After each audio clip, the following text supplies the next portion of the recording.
Hi guys, நான் உங்கள் கிக்கி தமிழா. HDFC வந்து ஒரு பெரிய ஸ்கேம் வந்து ட்ரை பண்ணாங்க. நான் வந்து ஒரு சின்ன லெவல் ஸ்கேமை பற்றி பேசல, மினிமம் ஒரு 50 கோடி 100 கோடி வேல்யூ இருக்க ஸ்கேமை பற்றி பேசுகிறேன். ஸோ நான் எதை பற்றி பேசுகிறேன் அப்படின்னு சொல்லி உங்களுக்கே டைட்டிலில் பார்த்தா தெரிஞ்சிருக்கும். ஆமாங்க, ஹெச்டிஎஃப்சி வந்து நம்மளுக்கு ரீசெண்டாக ஃப்ரீயாக ஆப்பிள் வாட்ச் தரேன், இந்தியா கெட்ஸ் மூவிங் அப்படின்னு சொல்லி ஒரு ஆஃபர் வந்து நமக்கு நடந்தாங்க.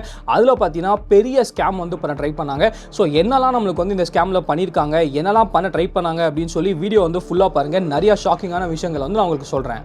ஸோ வாங்க ஆரம்பிக்கலாம்.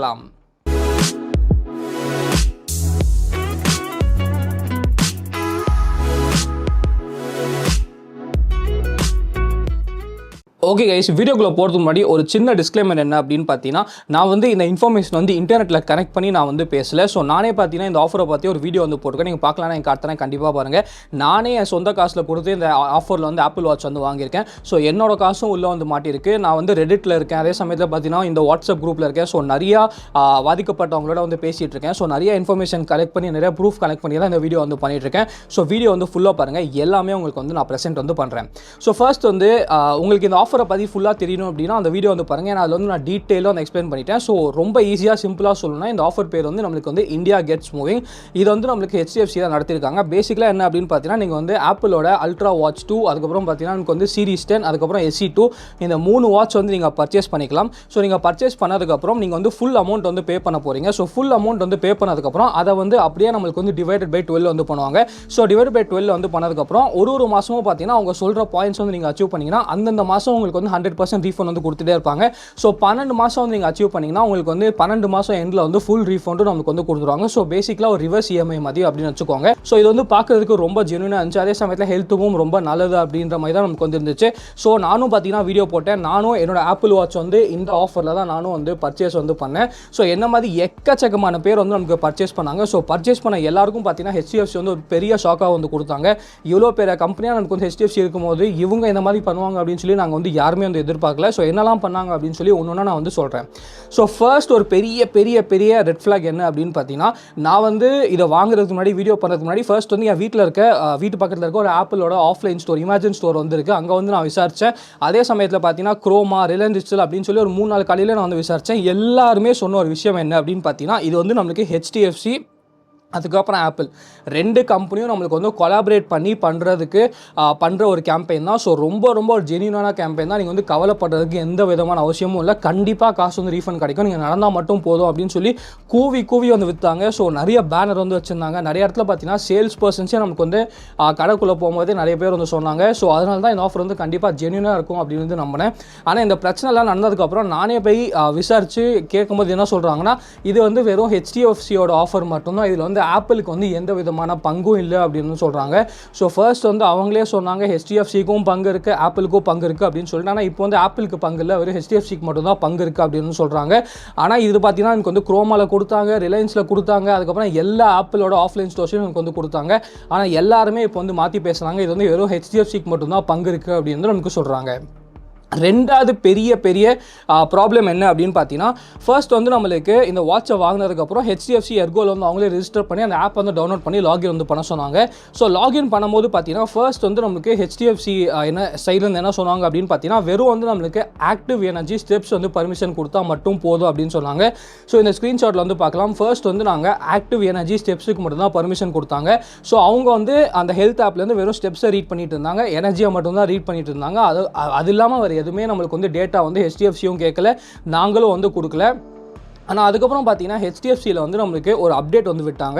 ஸோ அந்த ஆப் அப்டேட் பண்ணதுக்கப்புறம் எக்கச்சக்கமான பர்மிஷன் வந்து நமக்கு கேட்க ஆரம்பிச்சிட்டாங்க. ஸோ நீங்கள் பார்க்கலாம், ஃபஸ்ட்டு வந்து 2 பர்மிஷன் கொடுத்தா போதும் அப்படின்னு சொல்லி பிடிஎஃப்லையும் அதான் சொன்னாங்க. அதே சமயத்தில் ஆப் டவுன்லோட் பண்ணப்போ 2 பர்மிஷன் மட்டும் தான் கேட்டாங்க. அதுக்கப்புறம் பார்த்தீங்கன்னா ஸ்லீப்பு, அதுக்கப்புறம் நமக்கு வந்து resting heart rate, exercise minutes அப்படி இப்படின்னு சொல்லி என்னென்னமோ கேட்க ஆரம்பித்தாங்க. சரி, நீங்கள் வந்து ரெஸ்டிங் ஹார்ட் ரேட் கேட்டாலும் சரி, எக்ஸசைஸ் மினிட்ஸ் கேட்டாலும் சரி, ஸ்லீப்லாம் உங்களுக்கு எதுக்கு தேவைப்படுது அப்படின்னு சத்தியமாக தெரியல.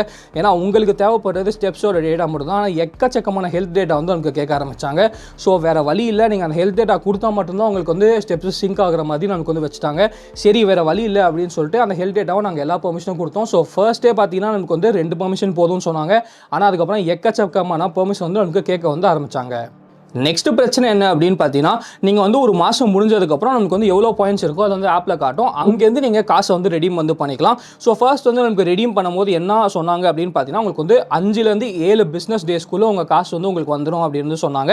அவங்க ஃபர்ஸ்ட் கொடுத்த பிடிஎஃப்லையும் அதுதான் போட்டிருக்கு. அதே சமயத்தில் பார்த்தீங்கன்னா ஆப்லையும் நமக்கு வந்து அதான் போட்டிருக்கு. நீங்கள் பார்க்கலாம் 5 to 7 பிஸ்னஸ் டேஸ் அப்படின்னு வந்துச்சு. ஆனால் இந்த ஆப் அப்டேட் வந்ததுக்கப்புறம் என்ன பண்ணிட்டாங்க அப்படின்னு பார்த்தீங்கன்னா 30 டேஸ் அப்படின்னு மாற்றிட்டாங்க. ஆமாங்க, 5லேருந்து 7 நாள் எங்கே இருக்குது, 30 நாள் எங்கே இருக்குது அப்படின்னு வந்து நீங்களே பார்த்துக்கலாம். அது கூட பரவாயில்லைங்க, 30 நாள் அப்படின்னு கூட சொன்னாங்க, அது கூட ஓகே. இப்போ வந்து என்ன பண்ணுறாங்கன்னா 30 டேஸை கூட மாற்றி நமக்கு 30 பிஸ்னஸ் டேஸ் அப்படின்னு வந்து சொல்கிறாங்க. ஸோ நான் வந்து ஃபர்ஸ்ட் வந்து ஜான்வரி 4ஆம் தேதி வந்து ரிடப்ஷன் பண்ணேன். இன்றைக்கி டேட் பார்த்தீங்கன்னா நமக்கு வந்து பிப்ரவரி 10ஆம் தேதி. ஸோ நான் செகண்ட் மந்த் கூட நான் வந்து முடிச்சிட்டேன். ஆனால் இன்னும் எனக்கு வந்து ஃபர்ஸ்ட் மந்த் காசு கூட கொடுக்கல. ஸோ 2 மாதம் முழுசாக முடிஞ்சிருச்சு. ஆனால் முதல் மாதம் காசு கூட எனக்கு வந்து வரல. ஸோ 5லேருந்து 7 நாள் ஆரம்பித்து 30 நாள் வந்து இப்போ 30 பிஸ்னஸ் நாள் அப்படின்னு சொல்லி HDFC வந்து சொல்கிறாங்க. ஸோ காசை வந்து கொடுக்காமல் இருக்கிறதுக்கு என்னெல்லாம் பண்ணணும் எல்லாமே நமக்கு வந்து பண்ணிட்டு இருக்காங்க. நெக்ஸ்ட்டு பெரிய பெரிய பிரச்சனை இதுதாங்க, நிறைய பேருக்கு ஒரு ஹார்ட் அட்டாக்கே கொடுத்துச்சு அப்படின்னு வந்து சொல்லலாம். ஸோ நான் சொன்ன பற்றி நான் வந்து ரெடிட்டில் ஒரு ஃபோரம் வந்திருக்கேன். அது வந்து இந்தியா கெட்ஸ் மூவிங் வந்து தனியாக வந்து அதுக்காகவே வந்து நம்ம பண்ணோம். ஸோ ஒருவேளை நீங்களும் அந்த ஃபோரமில் ஜாயின் பண்ணணும்னா கீழே வந்து லிங்க் கொடுக்குறேன், அந்த லிங்க் யூஸ் பண்ணி நீங்கள் வந்து ஜாயின் பண்ணிக்கலாம். ஸோ அதில் தான் பார்த்தீங்கன்னா நிறைய பேர் வந்து கதற ஆரம்பித்தாங்க. என்ன அப்படின்னு பார்த்தீங்கன்னா, ரீசெண்டாக ஒரு நாள் வந்து திடீர்னு சொல்லிட்டு எல்லாருக்கும் மெயில் வந்து அமைச்சிருக்காங்க. என்ன அப்படின்னு பார்த்தீங்கன்னா, உங்களோட பாலிசியை வந்து ஃபுல்லாக ரிஜெக்ட் பண்ணுறோம் அப்படின்னு சொல்லிட்டு. ஆனால் அந்த மெயில் எனக்கு வந்து வரல, சில பேருக்கு வரல, ஆனால் சில பேருக்கு வந்துச்சு. ஆனால் அதில் ஷாக்கிங்கான விஷயம் என்ன அப்படின்னு பார்த்தீங்கன்னா, எதுக்கு ரிஜெக்ட் பண்ணுறோம், என்ன விஷயத்துக்காக ரிஜெக்ட் பண்ணுறோம், எதுவுமே சொல்ல, நீங்கள் வந்து ஃப்ராடு விஷயம் மாதிரி வந்து பண்ணியிருக்கீங்க, அதனால உங்களுக்கு வந்து ரிஜெக்ட் பண்ணுறோம் அப்படின்னு சொல்லி சப்பையாக நம்மளுக்கு வந்து சொல்லிட்டாங்க. அதுவும் பார்த்தீங்கன்னா ஒரே டைமில் பல்காக மெயில் வந்து அனுப்பிச்சாங்க. ஸோ எல்லாருக்குமே ஒரே மெயில் தான் வருது, யாருக்குமே தனியாக ரீசன் எதுவுமே சொல்கிறதில்ல. உங்கள் இது வந்து ரிஜெக்ட் ஆகிடுச்சு, அவ்வளோதான், இதுக்கப்புறம் உங்களுக்கு வந்து ₹1 வந்து ரிட்டர்ன் வராது அப்படின்னு சொல்லிட்டாங்க. அது மட்டும் இல்லாமல் அவங்க ஃபோனில் வந்து அந்த ஆப்பில் வந்து இந்தியா கெட்ஸ் மூவிங் அப்படின்னு சொல்லி ஒரு ஆப்ஷன் இருக்கும், அதுவும் நம்மளுக்கு வந்து டிஸப்பியர் வந்துருச்சு. ஸோ இந்த மாதிரி ஸ்டெப்ஸும் நம்மளுக்கு வந்து சிங்க் ஆகலை, உங்களுக்கு வந்து ₹1 காசும் வராது, உங்களுக்கு காசு ஃபுல்லாக அப்படியே போயிடுச்சு அப்படின்னு தான் நீங்கள் வந்து கணக்கு எடுத்துக்கிற மாதிரி இருந்துச்சு.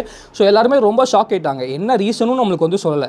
அதே சமயத்தில் பார்த்தீங்கன்னா நம்மளுக்கு வந்து எதுக்கு இது பண்ணுறாங்க அப்படின்னு எதுவுமே சொல்லாமல் டக்குன்னு சொல்லி பண்ணிவிட்டு ஃபுல்லாக வந்து டெர்மினேட்டே வந்து பண்ணிட்டாங்க.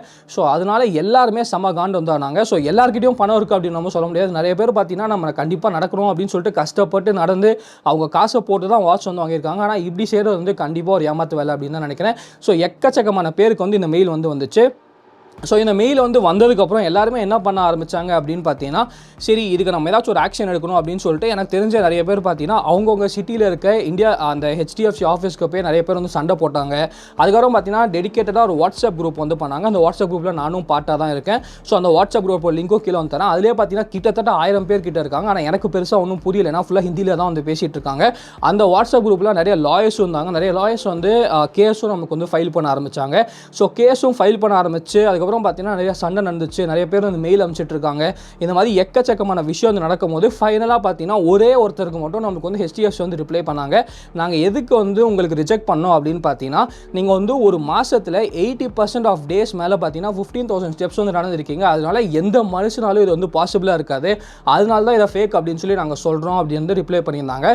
அதே சமயத்தில் பார்த்தீங்கன்னா நீங்கள் வந்து 30 செகண்டுக்கு 180 ஸ்டெப்ஸ் கிட்ட வந்து நடந்திருக்கீங்க, அது வந்து ரொம்ப ஃபாஸ்ட், ஸோ நீங்கள் வந்து சீட்டிங் பண்ணுறீங்கன்ற மாதிரி நமக்கு வந்து சொல்லியிருக்காங்க.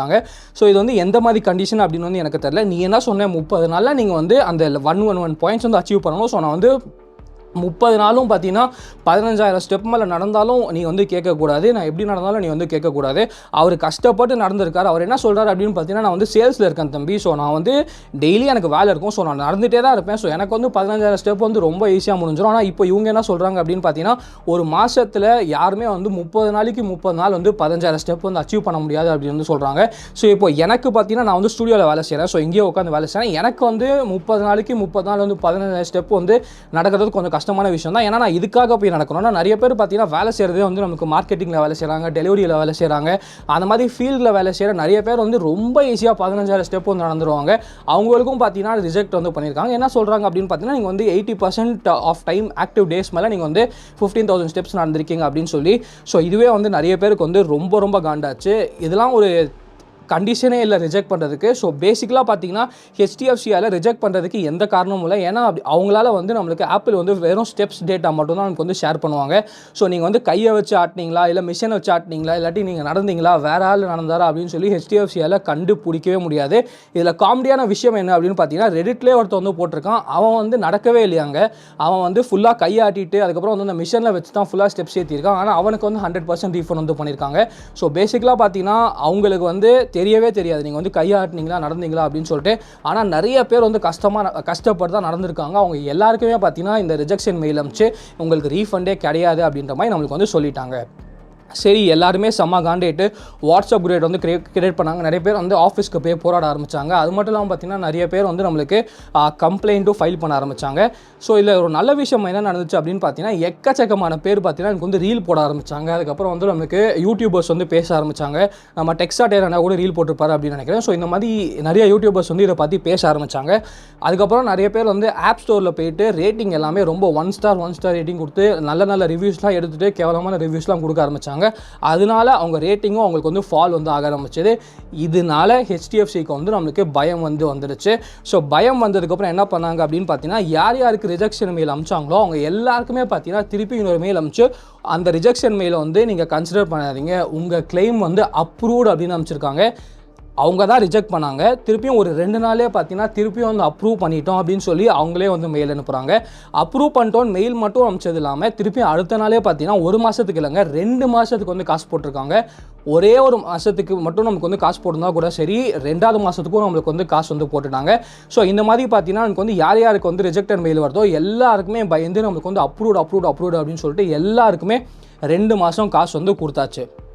சரி நீங்கள் தான் சொல்லலாம் அதான் காசு வந்து கொடுத்துட்டாங்களே இப்போ வந்து உங்களுக்கு என்ன பிரச்சனை அப்படின்னு சொல்லிட்டு. இங்கே தான் நமக்கு வந்து பிரச்சனையே முடியல.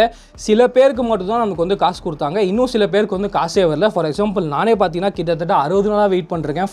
எனக்கு வந்து இன்னும் சுத்தமாக வந்து எந்த விதமான ஒரு காசும் வரல. ஸோ ஃபர்ஸ்ட் வந்து நான் January 4th ஸோ 60 days இல்லை நமக்கு வந்து 35 days ஏதோ இருக்கும் அப்படின்னு நினைக்கிறேன். ஸோ January 4th வந்து நான் ஃபர்ஸ்ட் ரிடெம்ப்ஷன் பண்ணேன், எனக்கு வந்து இன்னும் வரல. February 5th வந்து செகண்ட் ரிடெம்ப்ஷன் பண்ணேன், இன்னும் வரல. எனக்கு 3rd month நமக்கு வந்து ஸ்டார்ட் ஆயிடுச்சு. ஆனால் ஃபஸ்ட்டு 2 மாதம் காசு வந்து இன்னும் வரவே இல்லை. ஸோ என்ன மாதிரி எக்கச்சக்கமான பேருக்கு பார்த்தீங்கன்னா ரிஜெக்ஷன் மெயிலும் வரல, அப்ரூவ்ட் மெயிலும் வரல, அதே சமயத்தில் காசும் நம்மளுக்கு வந்து வராமல் இன்னுமே ப்ராசஸிங்லேயே தான் நம்மளுக்கு வந்து வச்சுருக்காங்க. சரி என்னதான் பிரச்சனை அப்படின்னு வந்து நான் வந்து அவங்களுக்கு ஹெச்டிஎஃப்சிக்கே வந்து மெயில் பண்ணி கேட்டேன், என்னடா காசாவது கொடுங்கடா அப்படின்னு சொல்லிட்டு. அதுக்கு அவங்க ரிப்ளை வந்து பண்ணுறாங்க, இது வந்து இன்னொரு பெரிய ஸ்கேம். என்ன அப்படின்னு பார்த்தீங்கன்னா ஸோ ஃபர்ஸ்ட் வந்து நம்ம இந்த வாட்ச் வந்து வாங்கும்போது கடையிலே பார்த்தீங்கன்னா எனக்கு கேஒய்சி எல்லாமே வந்து ஆப்லேயே வந்து பண்ணுறதுக்கு சொல்லி கொடுத்துட்டாங்க. நானே வந்து ஆப்பில் பண்ணேன், அது எப்படி பண்ணணும் அப்படின்னு சொல்லி நான் வந்து வீடியோவில் வந்து சொல்லி கொடுத்துருப்பேன். ஸோ என்னோட கேஒய்சி வந்து இந்த வாட்சோட ஸ்கீமுக்கு வந்து லிங்க் ஆயிருச்சு. ஆனால் இதில் அவங்க என்ன பண்ணுறாங்க அப்படின்னு பார்த்தீங்கன்னா 1 லட்ச ரூபாய்க்கு எக்ஸ்ட்ராவாக அந்த ஆக்சிடென்டல் கவர் இன்சூரன்ஸ் வந்து கொடுக்குறாங்க. அந்த இன்சூரன்ஸோட வந்து கேஒய்சி வந்து யாருமே லிங்க் பண்ணல, அது யாருக்குமே தெரியாது லிங்க் பண்ணணும் அப்படின்னு சொல்லிட்டு. இப்போ என்ன சொல்கிறாங்கன்னா நீங்கள் வந்து அந்த 1 லட்ச ரூபா கேஒய்சி வந்து அந்த ஆக்சிடென்டல் கவரோட நீங்கள் வந்து லிங்க் பண்ணல, அதனால தான் உங்களுக்கு வந்து ரீஃபண்ட் வரல அப்படின்னு சொல்கிறாங்க. ஸோ நீங்கள் முதல்ல அதை பண்ணுங்க அப்படின்னு சொல்லி மெயில் அனுப்பிச்சாங்க. சரி அப்படின்னு சொல்லிட்டு உட்காந்து அதை வந்து லிங்க் பண்ணேன். அது மட்டும் இல்லாமல் நான் குரூப்பில் வந்து போட்டேன் ஃபர்ஸ்ட் இதை பண்ணுங்க அப்படின்னு சொல்லிட்டு. அப்போ தான் எனக்கே ஷாக் ஆச்சு, நிறைய பேர் சுத்தமாக யாருக்குமே இதை பற்றி ஐடியா இல்லை. அதுக்கப்புறம் தான் எல்லாருமே உட்காந்து அதையும் வந்து பண்ணாங்க. ஸோ இதை நீங்கள் என்ன சொல்லியிருக்கணும், நீங்களே வந்து நான் மெயில் போட்டு கேட்டதுக்கப்புறம் தான் நீங்கள் சொன்னீங்க. ஆனால் நீங்கள் வந்து ஜென்யூனாக வந்து என்ன பண்ணியிருக்கணும்னா ஃபர்ஸ்ட்டே வந்து டேர்ம்ஸ் அண்ட் கண்டிஷன்ஸில் சொல்லும் போதே இதையும் பண்ணுங்க அப்படின்னு சொல்லணும். ஆனால் அதை வந்து நான் யாருமே வந்து சொல்லல. சரி அப்படின்னு சொல்லிட்டு அதையும் நான் லிங்க் பண்ணி 2 days ஆச்சு. இது வரைக்கும் எனக்கு வந்து எந்த விதமான மெயிலும் வரல, இது வரைக்கும் எனக்கு வந்து காசும் வரல. ஸோ சில பேருக்கு மட்டும்தான் காசு வந்து கொடுத்துருக்காங்க. இன்னும் 50% ஆஃப் பீப்புள் என்ன மாதிரி நிறைய பீப்புளுக்கு வந்து காசு வரல. என் கூட நிறைய சப்ஸ்கிரைபர்ஸ் வந்து இன்ஸ்டாகிராம்லையும் அதுக்கப்புறம் டெலிகிராம்லையும் பேசிகிட்டே தான் இருக்காங்க. நான் கேட்ட வரைக்கும் 2-3 பேருக்கு வந்து காசு வந்துச்சு, இன்னும் நிறைய பேருக்கு வந்து காசே வராமல் தான் வெயிட் பண்ணிருக்காங்க. இதில் ரொம்ப கஷ்டப்படுற ஒரு விஷயம் என்ன அப்படின்னு பார்த்தீங்கன்னா எனக்கு நம்ம சப்ஸ்கிரைபர் ஒருத்தர் வந்து பேசினார். அவர் வந்து ஸ்விக்கிலையோ ஜொமேட்டோலையும் வந்து நமக்கு டெலிவரி பண்ணிருக்காரு. அவரு சரி வாட்ச் ஃப்ரீயாக கிடைக்கிது அப்படின்னு சொல்லிட்டு அவரும் நமக்கு வந்து இஎம்ஐயில் போட்டு நமக்கு வந்து வாட்ச் வந்து வாங்கியிருக்காரு. அவர் என்ன சொல்கிறாரா, நான் டெய்லி நடக்கிறேன்னா, நான் டெய்லி டெலிவரி பண்ணுறேன், 15,000 ஸ்டெப் 20,000 ஸ்டெப் வந்து ரொம்ப ஈஸியாக நடக்கிறேன். அதுக்கப்புறம் எனக்கு வந்து நான் ஃபுல் கிளைமும் 2 மாதத்துக்கு வந்து பண்ணிட்டேன். ஆனால் இது வரைக்கும் பார்த்தீங்கன்னா ₹1 காசு கொடுக்கல, நான் தான் என் கை காசு போட்டு இப்போ இஎம்ஐ கட்டுற மாதிரி இருக்குது, ரொம்ப கஷ்டமாக இருக்குது அப்படின்னு வந்து சொல்கிறாங்க. ஸோ நானும் பார்த்தீங்கன்னா என் கை காசு போட்டு தான் 2 மாதத்துக்கு இஎம்ஐ கட்டியிருக்கேன், இன்னும் அவங்க 2 மாதத்துக்கு வந்து காசே கொடுக்கல. ஸோ நீங்கள் வந்து இவ்வளோ பெரிய ஒரு பிராண்டாக இருக்கீங்க, ஹெச்டிஎஃப்சி வந்து ரொம்ப ஒரு பெரிய பேங்க், இவ்வளோ பெரிய பேங்க்காக இருந்து மக்களை வந்து இப்படி ஸ்கேம் பண்ணுறது வந்து எனக்கு வந்து கண்டிப்பாக வந்து ரொம்ப ரொம்ப நல்லா தான் வந்து படல. ஸோ இந்த வீடியோ வந்து உங்கள் ஃப்ரெண்ட்ஸ் யாராவது இந்தியா கெட்ஸ் மூவிங் யாராவது வந்து நம்மளுக்கு ஆக்டிவாக பார்ட்டில் இருக்காங்க அப்படின்னா அவங்களுக்கு வந்து இந்த வீடியோவை ஷேர் பண்ணுங்கள், யூஸ்ஃபுல்லாக இருக்கும். சரி, இப்போ என்ன பண்ணலாம் அப்படின்னு கேட்டிங்கன்னா, ஸோ நான் வந்து கீழே வந்து நிறைய லிங்க் வந்து கொடுக்குறேன். ஃபர்ஸ்ட் வந்து நான் ரெடிட் ஃபோரமோட லிங்க் கொடுக்குறேன். அந்த ரெடிட் ஃபோரம் வந்து ஜாயின் பண்ணுங்கள். ஸோ இந்தியா கெட்ஸ் மூவிங்காகவே தனியாக கிரியேட் பண்ண ஒரு ரெடிட் ஃபோரம். ஸோ உங்களுக்கு வந்து இன்ஃபர்மேஷன் அப்டேட்டாக வந்துட்டு இருக்கும். ரெண்டாவது பார்த்தீங்கன்னா ஒரு ஆல் இண்டியா வாட்ஸ்அப் குரூப் வந்துருக்கு. அந்த வாட்ஸ்அப் குரூப்போட லிங்க்கும் ஷேர் பண்ணுறேன். அங்கே வேணால் கூட நீங்கள் ஜாயின் பண்ணிக்கோங்க. ஆனால் ஒரு பிரச்சனை என்ன அப்படின்னு பார்த்தீங்கன்னா, நிறையா வந்து நம்மளுக்கு நார்த் இந்தியன்ஸ் தான் இருக்காங்க. ஸோ நிறைய பேர் வந்து அந்த குரூப்பில் ஹிந்தியில் தான் பேசிகிட்டு இருக்காங்க. ஸோ எனக்கும் ஒன்றும் புரிய மாட்டேங்குது. மூணாவதாக நான் ஒரு விஷயம் என்ன பண்ண போகிறேன் அப்படின்னு பார்த்தீங்கன்னா, நான் வந்து தனியாக ஒரு டெலிகிராம் குரூப் வந்து கிரியேட் பண்ணுறேன். ஸோ அதோட லிங்க் வந்து கீழே தரேன். ஸோ தமிழ் பேசுகிற யாரையாவது வந்து இந்த வாட்ச் வந்து வாங்கியிருக்கீங்களோ அந்த டெலிகிராம் குரூப்பில் வந்து ஜாயின் பண்ணுங்கள். ஸோ ஜாயின் பண்ணிங்க அப்படின்னா நம்ம எல்லாரும் ஒன்றா வந்து யுனைட்டடாக இருக்கலாம். ஸோ நம்மளுக்கு வந்து யாருக்கு காசு வருது யாருக்கு காசு வரல அப்படின்னு வந்து தெரியும். ஒருவேளை காசு வரல அப்படின்னா நம்ம வந்து அவங்க மேலே லாயர் வச்சு கன்சூமர் கோர்ட்லேயே கேஸ் வந்து ஃபைல் பண்ணலாம். ஸோ இதுதான் நம்ம சைட்லேருந்து நம்ம பண்ண முடியாத ஒரு விஷயம் அப்படின்னு நினைக்கிறேன். ஸோ இதை வந்து நம்ம பண்ணி வந்து ட்ரை பண்ணலாம். ஏற்கனவே பார்த்தீங்கன்னா நமக்கு வந்து யாருக்குமே ரீஃபண்ட் வராமல் இருக்கும். ஆனால் அந்த வாட்ஸ்அப் குரூப் கிரியேட் பண்ணி நிறைய பேர் வந்து போய் சண்டை போட்டதுனால தான் சில பேருக்கு அது ரீஃபண்ட் வந்துச்சு. ஸோ நம்ம சைட்லேருந்து நம்மளும் வந்து டெலிகிராம் குரூப் கிரியேட் பண்ணிட்டு யுனைட்டடாக நம்மளும் சண்டை போட்டால் தான் எனக்கு தெரிஞ்சு காசு வந்து ரீஃபண்ட் ஆகும்னு நான் நினைக்கிறேன். ஸோ இது எவ்வளோ பெரிய ஸ்கேம் அப்படின்னு நினச்சி பாருங்களேன். சில பேர் வந்து 1 லட்ச ரூபாய்க்கு வாட்ச் வாங்கியிருக்காங்க, சில பேர் 50,000 வாட்ச் வாங்கியிருக்காங்க. நான் வந்து 25,000 வாட்ச் வாங்கினேன். ஆவரேஜாக பார்த்தீங்கன்னா 50,000 ரூபா வந்து செலவு பண்ணியிருக்காங்க. ஸோ அதில் வந்து நம்ம என்னோட வாட்ஸ்அப் குரூப்பில் மட்டுமே 1000 பேர் இருக்காங்க, ரெடிட்டில் ஒரு 600 பேர் இருக்காங்க. ஸோ இங்கேயே கிட்டத்தட்ட ஒரு 2000 பேர் அப்படின்னு வச்சுக்கோங்களேன். இன்னும் நிறைய பேருக்கு வந்து இந்த குரூப்பில் ஜாயின் பண்ணாமல் இன்னும் எவ்வளோ பேர் இருப்பாங்க அப்படி வச்சுக்கோங்க. ஸோ நீங்கள் வந்து ஒரு 50,000 × 10,000 போட்டால் கிட்டத்தட்ட பார்த்தீங்கன்னா ஒரு 50 கோடிங்க. ஸோ அவ்வளோ பெரிய அமௌண்ட்டை வந்து ஸ்கேம் பண்ண வந்து ட்ரை பண்ணியிருக்காங்க. ஸோ அவ்வளோ பெரிய கம்பெனிலேருந்து சத்தியமாக நான் வந்து இதை எதிர்பார்க்கல. ப்ளஸ் இதை வந்து ஆப்பிளும் பார்த்து கொஞ்சம் வந்து நம்மளுக்கு ஏதாச்சும் பண்ணாங்கன்னா ரொம்ப ரொம்ப நல்லாயிருக்கும் அப்படின்னு நான் ஃபீல் பண்ணுறேன். ஸோ இது இல்லாமல் நீங்கள் வந்து இந்த ப்ரோக்ராமில் இருக்கீங்கன்னா உங்களுக்கு வந்து ரீஃபண்ட் கிடச்சதா இல்லையா அப்படின்னு சொல்லி கீழே வந்து கமெண்ட் செக்ஷனில் வந்து கமெண்ட் பண்ணுங்கள். இன்னொரு வீடியோ பிடிச்சா லைக் பண்ணிக்கோங்க, பிடிக்கல லைக் பண்ணிக்கோங்க, கமெண்ட் மறக்காமல் இதை எல்லாருக்கும் சப்ஸ்கிரைப் பண்ணிக்கோங்க. மகிழ்ச்சி.